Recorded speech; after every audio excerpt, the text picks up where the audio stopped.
السلام علیکم ورحمۃ اللہ وبرکاتہ۔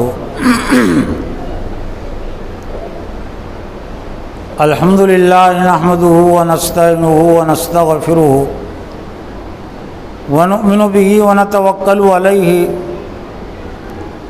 ونعوذ باللہ من شرور انفسنا ومن سیئات اعمالنا۔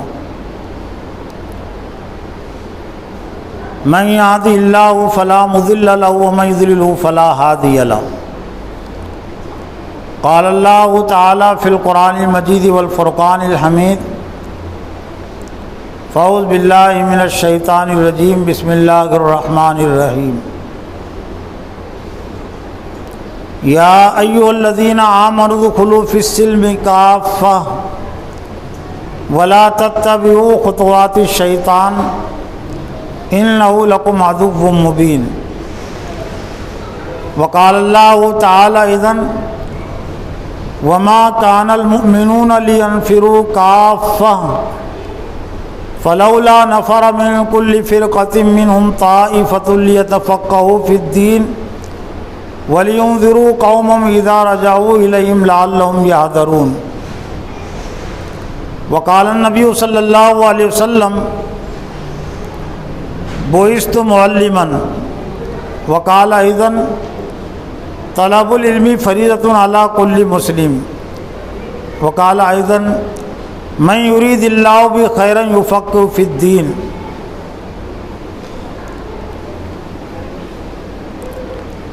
معزز و محترم دینی بھائیوں، بزرگوں، نوجوانوں، خواتین اور بہنوں، آج کے اس جمعہ میں اسلام کا ایک اہم عنوان اور موضوع اور سیرت النبی صلی اللہ علیہ وسلم کا بھی اسے ایک اہم عنوان اور موضوع ہم کہہ سکتے ہیں، اور تعلیم اور تربیت کا عنوان اور موضوع بھی اسے کہا جا سکتا ہے، اور وہ ہیں اسلام کا ایک نظریہ تعلیم اور اس کا نظریہ نظم۔ کوئی بھی نظریہ بغیر نظم کے وجود میں نہیں آتا، اور نظم ہی کا نام نظام ہے۔ کوئی بھی نظریہ وہ نظم میں تبدیل ہوتا ہے، اگر اس کا نظم مضبوط ہو گیا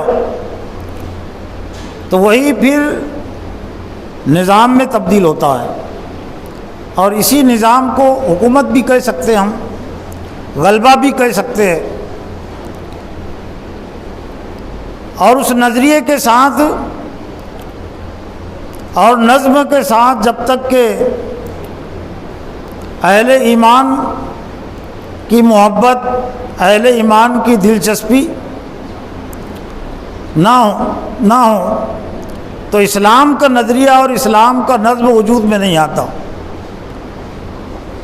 لیکن اہل اسلام کی جب اسلام کے نظریے سے محبت ہو جاتی ہے، دلچسپی ہو جاتی ہے، تو خود بخود یہ دلچسپی اور محبت نظم سے جوڑ دیتی ہے، اور پھر وہ نظم جتنا مضبوط ہوگا تو پھر وہ نظام میں تبدیل ہو جائے گا۔ یہی حضور صلی اللہ علیہ وسلم کی سیرت کے حوالے سے بھی ہمارے سامنے بات آتی ہے۔ دور مکی جو ابتدائی دور ہے، آزمائش کا دور ہے، لیکن اس دور میں بھی نبی صلی اللہ علیہ وسلم نے اہل ایمان کو منتشر نہیں رکھا، اگرچہ اجتماعی کام بہت مشکل تھے، اجتماعی کوشش کے حالات اور مواقع نہیں کے برابر تھے، لیکن اس کے باوجود نبی صلی اللہ علیہ وسلم نے تمام اہل ایمان کو ایک نظم سے جوڑا تھا، اور اسی نظم کا نام ہے دار ارقم۔ دار یعنی گھر، دار ارقم حضرت ارقم کا گھر۔ حضرت ارقم بن ارقم ایک صحابی ہے۔ عربوں کے کچھ نام والد کے نام پر بھی ملتے ہیں کہ والد کا جو نام ہے وہی بیٹا بھی بیٹے کا، تو یہی ان کا بھی ہے کہ ان کے والد کا نام بھی ارقم بن ارقم، حضرت ارقم کے بیٹے تھے اور ان کا نام بھی ارقم۔ تو ان کا گھر کوہ صفا کے دامن میں تھا، مکہ کے مضافات میں۔ تو حضرت صلی اللہ علیہ وسلم نے اس گھر کو منتخب کیا۔ اس دار ارقم کو ہم اسلام کی سب سے پہلی درسگاہ بھی کہہ سکتے ہیں، تعلیم گاہ بھی کہہ سکتے ہیں، یونیورسٹی بھی کہہ سکتے ہیں، جبکہ بہت کم لوگ اسلام میں داخل ہوئے تھے۔ حضرت عمر فاروق رضی اللہ تعالیٰ عنہ کے اسلام میں داخل ہونے تک، یعنی چھٹی نبوت کے چھٹے سال تک اصل تعلیم و تربیت کا جو مرکز تھا مکہ والوں کے اہل ایمان کے جمع ہونے کی جو جگہ تھی، تعلیم و تربیت گاہ تھی، وہ دار ارقم ہی تھا۔ لیکن حضرت عمر فاروق رضی اللہ تعالیٰ عنہ کے اسلام میں داخل ہونے کے بعد، اور حضرت عمر فاروق رضی اللہ تعالیٰ عنہ کے اسلام میں داخل ہونے کا جو نمبر ہے سلسلے کے لحاظ سے، جو سیرت کے لکھنے والوں نے، تاریخ کے لکھنے والوں نے کہا کہ وہ 50ویں شخص ہے جو اسلام میں داخل ہوئے۔ گویا کہ اتنی کم افرادی طاقت اور قوت، لیکن نبی صلی اللہ علیہ وسلم نے ان کو بھی منتشر نہیں رکھا۔ ان کے لیے ضروری تھا کہ وہ دار ارقم میں حاضر ہو، شریک ہو، اور پھر دار ارقم میں حضور صلی اللہ علیہ وسلم ان کو قرآن سناتے تھے، قرآن پڑھاتے تھے، اور پھر جو قرآن سنتے تھے، پڑھتے تھے، پھر وہ معاشرے میں جا کر دوسروں کو سناتے تھے، اور اسی کا نام ہے دعوت، اسی کا نام ہے تعلیم و تربیت۔ لیکن پہلے خود تعلیم لینی پڑتی ہے، نظم سے جڑنا پڑتا ہے۔ حضرت عمر فاروق رضی اللہ تعالیٰ عنہ نے پھر نبی صلی اللہ علیہ وسلم سے کہا کہ اب ہم کو یہاں دار ارقم میں نماز پڑھنے کی اور تعلیم تربیت ضرورت نہیں، ہم اب کھل کر نماز پڑھیں گے، خانہ کعبہ میں نماز پڑھیں گے۔ اس لیے کہ ان کے دو تین روز پہلے حضرت حمزہ بھی اسلام لا چکے تھے، اور یہ دو بڑی شخصیتیں تھیں جو بہادر بھی تھی، اور مکہ والوں کے لیے اتنا آسان نہیں تھا ان پر ہاتھ اٹھانا۔ لیکن جب تک افرادی طاقت اور قوت کم تھی اور ہمت اور جرأت کم تھی، تو مکہ والوں کی طرف سے مخالفتیں بھی ذرا کم تھی، دشمنی بھی کم تھی۔ لیکن جب انہوں نے دیکھا کہ اب پانی سر سے اوپر ہو چکا ہے، کوئی منصوبہ بنانا چاہیے، تو پھر شیب ابی طالب کا جو واقعہ ہے، شیب ابی طالب کی جو تاریخ ہے، وہ 7، 8 اور 9 نبوی کی تاریخ ہے۔ اسلام جتنی تیزی کے ساتھ پھیلتا ہے اور اسلام جتنی طاقت، اتنا زور پکڑتا ہے، تو یہ ابلیس کی اور ابلیس کے پیروکاروں کی تاریخ رہی ہے کہ وہ بھی اپنا زور پکڑتے ہیں، وہ تھک ہار کر بیٹھ نہیں جاتے۔ تو پھر انہوں نے منصوبہ بنایا، جب ابو طالب کے ذریعے سے انہوں نے پیشکش کی کچھ چیزوں کی، نبی صلی اللہ علیہ وسلم نے مسترد کر دیا۔ ابو طالب کو انہوں نے دھمکی دے ڈالی کہ اگر تم نے ساتھ نہیں چھوڑا تو ہم تم سے مقابلہ کریں گے۔ تو مقابلے کی بہرحال انہوں نے ہمت تو نہیں کی، لیکن جو کر سکتے تھے بائیکاٹ کا اعلان انہوں نے کر دیا کہ جو بھی محمد صلی اللہ علیہ وسلم کا ساتھ دے گا تو اس سے کوئی بات چیت نہ کی جائے، اس سے کوئی لین دین نہ کیا جائے۔ تو پھر یہ سن 7 نبوی ہی سے پھر شیب ابی طالب کے دور کا یا جیل کا آغاز ہوتا ہے، جو آج کے دور کی جیلوں سے بھی شدید ترین جیل تھی۔ یہ تو ضمناً کچھ باتیں آئی، لیکن جس عنوان اور جس موضوع کے تحت میں اپنے آپ کو متوجہ کر رہا ہوں اور آپ کو متوجہ کر رہا ہوں، وہ ہے اسلام کا نظریہ تعلیم اور نظم تعلیم اور اس سے وابستگی اور اس کی اہمیت کہ ایک بھی اگر مسلمان ہے، دو بھی مسلمان ہیں، تو ایسی منتشر وہ زندگی نہیں گزار سکتے. اور چاہے پھر شدید حالات ہو، ظلم و ستم کے حالات ہو، تو بھی ضروری ہے ایک مرکز سے وابستگی. خانہ کعبہ میں وہ جمع نہیں ہو سکتے تھے، مسجد حرام میں جمع نہیں ہو سکتے تھے، تو ان کے لیے کوئی عذر نہیں تھا. جیسا کہ عذر ہو گیا تھا مسلمانوں کے پاس یہ کورونا کے نام پر مدرسے بند، مسجدیں بند، تو اب کیا کرنے کی ضرورت، آزاد ہے. تو انہوں نے کوئی اس کو عذر نہیں بنایا کہ مسجد حرام اور خانہ کعبہ پر پابندی لگی ہوئی ہے، تو ہم جس طرح سے چاہیں گے زندگی گزاریں گے، بے تعلق رہیں گے، آزادانہ رہیں گے. نہیں، انہوں نے نظم قائم کیا. اجتماعی نظم بھی تھا دور مکی میں تعلیم و تربیت کا، اور انفرادی نظم بھی تھا. گھروں میں بھی، ہر گھر میں جو بھی ایمان قبول کرتا تھا وہ گھر میں تعلیم کا نظم بھی قائم کرتا تھا. اور اس کا ثبوت خود حضرت عمر فاروق رضی اللہ تعالیٰ عنہ کے ایمان لانے کے واقعے سے ملتا ہے.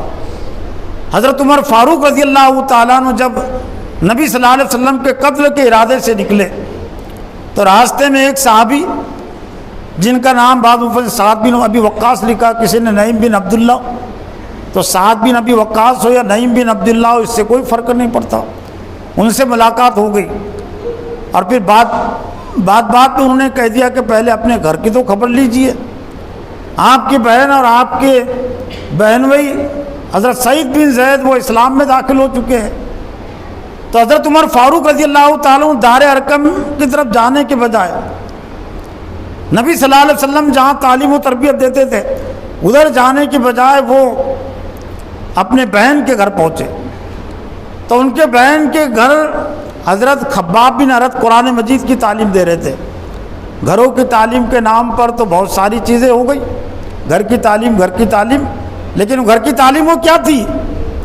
گھروں میں قرآن کی تعلیم ہوتی تھی.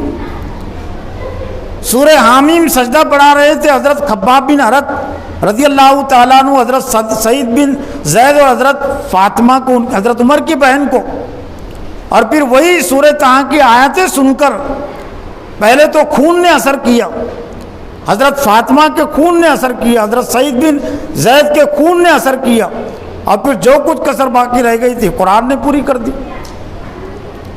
اسلام میں داخل ہونے کا فیصلہ کر لیا. اور پھر جب ان کو معلوم ہوا کہ حضرت محمد صلی اللہ علیہ وسلم اس وقت دار ارقم میں ہیں، تو وہ دار ارقم میں پہنچے، لیکن اب ان کا ارادہ کچھ اور تھا. پہلے تو قتل کے ارادے سے نکلے تھے، لیکن اب باضابطہ اپنے اسلام میں داخل ہونے کے ارادے سے وہ وہاں پہنچے. اور دور مکی میں قرآن کی تعلیم و تربیت اور اس کے نظم کی اہمیت کا اندازہ حضرت ابوبکر صدیق رضی اللہ تعالیٰ عنہ کے ایک واقعے سے بھی اور ایک عمل سے بھی ملتا ہے. جب مکہ میں شدید ترین حالات ہو گئے، کچھ لوگوں نے حبشہ کی طرف ہجرت کی اللہ کے رسول کی اجازت سے، اور کچھ لوگوں نے پھر بعد مدینہ کی طرف ہجرت کی.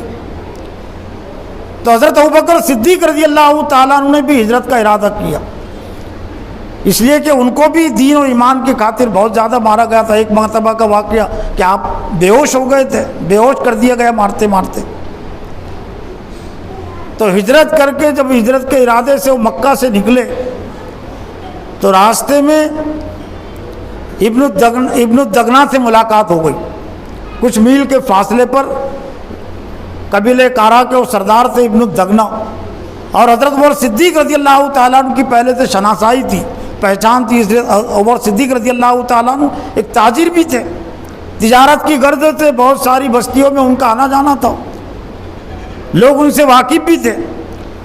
تو ابن الدغنہ نے کہا کہ اے ابوبکر کدھر کا ارادہ ہے؟ کہا کہ مکہ والے مجھے اب یہاں رہنے نہیں دیتے، یعنی ظلم و ستم بہت زیادہ عام ہو گیا، میرے لیے تعلیم و تربیت اور اسلام پر عمل کرنا ذرا مشکل ہو گیا، اس لیے میں اب مکہ چھوڑ کر جا رہا ہوں کسی جگہ پر. ابن الدغنہ نے کہا کہ آپ جیسے شخصوں کو نہ مکہ سے نکلنا چاہیے اور نہ مکہ والوں نے آپ کے نکلنے کو گوارا کرنا چاہیے، کتنے بڑا رحم دل شخص، نیک شخص، اور وہ مکہ سے نکل جائے تو اس میں تو مکہ والوں کی ایک طرح سے ناکامی کی بات ہے، شرمندگی کی بات ہے۔ تو ابن الدغنہ نے کہا کہ چلیے میرے ساتھ چلیے، میں اپنی پناہ کا اعلان، پناہ تمہیں دیتا ہوں اور پناہ کا اعلان بھی کرتا ہوں۔ آج کے دور کی وہ حکومتیں نہیں تھی دہشت گردی پر مبنی، دہشت گردی خود کرتی ہے اور دوسروں پر الزام لگا دیتی ہے دہشت گردی کرنے کا۔ کوئی دشمن بھی اگر پناہ دے دے ان کے دشمن کو تو اس کا لحاظ اور خیال کرتے تھے۔ تو ابن الدغنہ نے کہا کہ میں نے ابو بکر کو پناہ دی ہے، جبکہ وہ مکہ میں نہیں رہتے تھے، ابن الدغنہ مکہ کے باہر تھا، لیکن کسی کی مجال نہیں تھی، اس لیے کہ ابو بکر پر ہاتھ اٹھانا ایک طرح سے قبیلہ کارہ پر ہاتھ اٹھانے کی بات تھی کہ کوئی ابو بکر پر ہاتھ نہ اٹھائے، میں نے پناہ دی ہے۔ تو حضرت عمر صدیق رضی اللہ تعالیٰ عنہ نے اپنے گھر کے سامنے ایک چبوترا بنا لیا بطور تعلیم گاہ کے، تربیت گاہ کے یا مسجد گاہ کے، وہاں آپ نماز بھی پڑھتے تھے، قرآن مجید کی زور سے تلاوت بھی کرتے تھے۔ تو سیرت کی کتابوں میں، تاریخ کی کتاب موجود ہے کہ جب قرآن مجید آپ پڑھتے تھے تو محلے سے جو عورتیں تھیں، بچے تھیں، نوجوان بچے تھے، نوجوان تھے، وہ گزرتے تھے، حضرت عمر صدیق رضی اللہ تعالیٰ عنہ قرآن مجید کے پڑھنے سے، تلاوت سے متاثر ہوتے تھے۔ عورتیں بھی متاثر ہونے لگی، نوجوان متاثر ہونے لگے۔ تو مکہ والوں کی پھر بھی ضرورت نہیں ہوئی کہ براہ راست ابو بکر کو روکے جا کر پناہ دی تھی نا انہوں نے۔ آج کے جیسے یہ دہشت گردی والی حکومتیں نہیں تھی نا کہ جس کو چاہتے اس کو ظلم کا نشانہ بنا لیتے اور اس پر ظلم و ستم کرتے۔ اصول اور ضابطے کے پابند تھے وہ لوگ کچھ حد تک، بہت حد تک، آج کے دور میں بہت حد تک۔ تو انہوں نے ابن الدغنہ سے جا کر شکایت کی کہ تم نے جو ابو بکر کو پناہ دی ہے تو صرف آپ اتنا کہیں کہ وہ قرآن مجید کو زور سے گھر کے باہر نہ پڑھے، اپنے گھر کے اندر وہ پڑھے، اس لیے کہ ان کے تلاوت کی آواز کی وجہ سے ہمارے شہر کی عورتیں اور نوجوان جو ہے تو متاثر ہو رہے ہیں، ان پر قرآن کا اثر ہو رہا ہے۔ قرآن کے اثر ہونے کا مطلب وہ جادو بھی اس کو کہتے تھے، اور بھی الگ الگ نام انہوں نے دے رکھے تھے۔ تو ابن الدغنہ مکہ آیا اور اس نے حضرت عمر صدیق رضی اللہ تعالیٰ عنہ سے کہا کہ مکہ والوں نے آپ سے متعلق شکایت کی ہے، تو میرا بھی کہنا یہ ہے کہ آپ قرآن مجید کو آپ اس طرح سے نہ پڑھیں، جہراً زور سے آپ نہ پڑھیں، بلکہ آپ آہستہ پڑھیں، اپنے گھر میں پڑھیں۔ لیکن اسلام کی تعلیم کی اہمیت کتنی ہے، قرآن کی تعلیم کی اہمیت کتنی ہے، اور پھر موجودہ حالات پر اس کو منطبق کر کے دیکھیں۔ حضرت عمر صدیق رضی اللہ تعالیٰ عنہ نے کہا کہ میں قرآن مجید کی تلاوت بند نہیں کر سکتا، قرآن کی تلاوت میں کروں گا، اگر آپ کو اپنی پناہ واپس لینا ہے تو آپ پناہ واپس لے لیں، لیکن میں قرآن مجید کی تلاوت اس انداز سے میں روک نہیں سکتا، بند نہیں کر سکتا۔ چنانچہ ابن الدغنہ نے پناہ واپس لے لی، لیکن حضور صلی اللہ علیہ وسلم نے تلاوت کو بند نہیں کیا۔ لیکن جتنی آزمائش آتی ہے تو پھر اللہ کی مدد بھی آتی ہے نا۔ اس کے بعد حضرت صدیق رضی اللہ تعالیٰ عنہ کو کچھ نہیں کر سکے۔ اب ذرا اس کو منطبق کر لے، غیروں نے انہوں نے پناہ قبول بھی کی تو اپنی شرط پر۔ نبی صلی اللہ علیہ وسلم نے ابو طالب کی پناہ قبول بھی کی تھی تو اپنی شرط پر، ابو طالب کی پناہ پر نہیں۔ یہی وجہ ہے کہ جب ابو طالب نے ایک مرتبہ صرف یہ کہہ دیا تھا کہ اے بھتیجے مجھ پر اتنا بوجھ نہ ڈال کہ میں سہ نہ سکوں، تو نبی صلی اللہ علیہ وسلم نے صاف کہہ دیا تھا کہ انہوں نے جو کچھ پیشکش کی ہے تو یہ تو ان کے بس میں ہے، لیکن میرے سیدھے ہاتھ میں اگر یہ سورج رکھ دے، بائیں ہاتھ میں اگر چاند رکھ دے، میں اپنی دعوت کو چھوڑنے والا نہیں ہے۔ لیکن آج بہت سارے جو ہے تو وہ جو اس فکر کے حامل، غلامانہ ذہنیت کے حامل، علامہ اقبال نے جو کہا کہ خود بدلتے نہیں قرآن کو بدل دیتے ہیں، ہوئے کس درجہ فقیہان حرم بے توفیق، ان غلاموں کے مسلک ہے کہ ناقص کتاب کہ سکھاتی نہیں مومن کو غلامی کے طریق۔ غلامانہ ذہنیت رکھنے والے افراد، علامہ اقبال نے طنز کیا کہ وہ ان کا گمان یہ ہے کہ کتاب ناقص ہے اس لیے کہ اس میں غلامی نہیں ہے۔ اس میں باطل کی اطاعت و فرما برداری کی کوئی بات نہیں ہے. تو غلامی کو ختم کرنے کے لیے تو قرآن آیا، دین آیا، ورنہ اس کی کیا ضرورت تھی؟ لوگوں نے دوسرے لوگوں کو اپنا غلام بنا لیا تھا.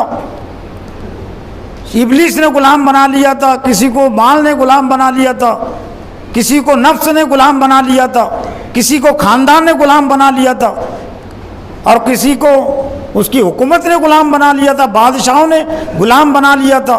تو ان تمام آقاؤں کی بندشوں سے، غلامی سے نجات دلانے کے لیے تو اللہ تعالیٰ نے انبیاء کو بھیجا، حضرت محمد صلی اللہ علیہ وسلم کو بھیجا. تو حضرت عمر صدیق رضی اللہ تعالیٰ عنہ نے کہا کہ آپ کو اپنی پناہ واپس لینا تو لے لیجئے. پھر ذرا موجودہ اس پر بھی ہم اس کو منطبق کر لیں. کورونا کے نام پر جو پابندیاں لگی یا اور بھی جو چیزیں، اور مسلمانوں کا اس میں جو طرز عمل رہا، تو اس پر بھی ہم اس کو منطبق کر لیں، غور کریں، حرکت احتساب کریں. تو دور مکی میں ان گھروں میں انفرادی تعلیم و تربیت کا بھی نظم تھا قرآن مجید کی. تب یہ شدید ترین حالات بھی ان کو اسلام پر جمائے ہوئے تھے. قرآن ان کو اسلام پر جمائے ہوئے تھا، اس لیے کہ مضبوط سرے سے ان کا تعلق و رشتہ تھا. زیادہ تر قرآن مجید دور مکی میں نازل ہوا. 114 صورتوں میں سے 86 صورتیں دور مکی کی ہے، اور 28 صورتیں صرف دور مدنی میں نازل ہوئی. لیکن دور مکی کو لوگ اس انداز میں پیش کرتے ہیں کہ گویا کہ اس میں قرآن کا کوئی نام و نشان تھا ہی نہیں، اور یہاں تک کہہ دیتے صحابہ اکرام کی طرف منسوب کر کے کہ صحابہ کہتے ہیں کہ ہم نے پہلے ایمان سیکھا، بعد میں قرآن سیکھا. کتنی اسلام سے ٹکرانے والی بات، قرآن سے ٹکرانے والی بات، نبی صلی اللہ علیہ وسلم کی دعوت سے ٹکرانے والی بات، کہ نبی صلی اللہ علیہ وسلم کی دعوت کا آغاز ہی ہوا اقرا بسم ربک الذی کے ذریعے سے، کہ پڑھیے اپنے رب کے نام سے. کیا یہ اقرا بسم ربک الذی قرآن کی آیت نہیں ہے؟ اور پھر 40 سال تک نبی صلی اللہ علیہ وسلم رہے تو کس کو آپ نے ایمان کی دعوت دی؟ قرآن کے نزول کا سلسلہ شروع ہوا، اور وہیں سے پھر ایمان کی دعوت کا آغاز بھی ہوا. تو یوں کہنا چاہیے کہ صحابہ اکرام نے سب سے پہلے قرآن کے ذریعے سے اپنے ایمان کو سیکھا. سیکھنا تو بہت آگے کی چیز ہے، قرآن سن کر انہوں نے ایمان قبول کیا.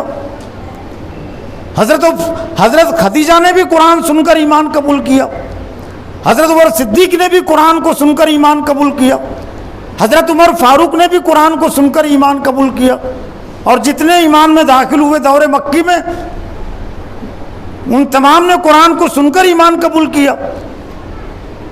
اور صرف ایمان قبول کیا نہیں، بلکہ بعد میں تعلیم و تربیت کی جو بات ہے، انہوں نے پوری کی پوری اپنی تعلیم و تربیت قرآن مجید کی روشنی میں کی.